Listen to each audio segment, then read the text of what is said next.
সকাল বন্ধুরা, আমার চ্যানেলে তোমাদের স্বাগত। দেখো, এখন বাজে সকাল 8টা, আমার পুজো হয়ে গেছে।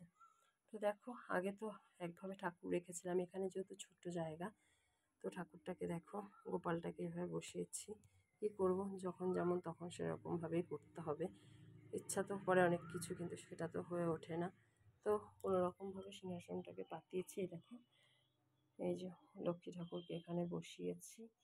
তো কোনো রকমভাবে দেখো, জায়গাটা প্লেসটা খুবই ছোট, কারণ এটা সিঁড়ির ওপরে একটুখানি জায়গা ছিল, সেখানেই আমি গোপালটাকে বসিয়েছি। গোপাল কেন, আরও যে ঠাকুর আমার সিংহাসনে ছিল তাদেরকে এইভাবে গুছিয়ে নিয়ে বসিয়েছি। তো দেখো, আজকে কদিন আমি গোপালের ভিডিও ছাড়তে পারিনি, কারণ করে উঠতে পারিনি। আজকে দেখো, সাজিয়ে গুছিয়ে একটু পুজো দিয়েছি, তো তোমাদের সাথে সেটা শেয়ার করলাম। যে দেখো, তো কেমন হয়েছে আমার এই ছোটো জায়গাটার মধ্যে ঠাকুরটাকে রাখা, সেটা তোমরা অবশ্যই বলো। আর এটাও বলো যে আমার গোপুসোনাকে নতুন বাড়িতে এসে কেমন লাগছে। দেখো, ঠাকুরের কোনো তুলনা হয় না, ঠাকুর যেভাবেই থাকুক না কেন সবই সুন্দর।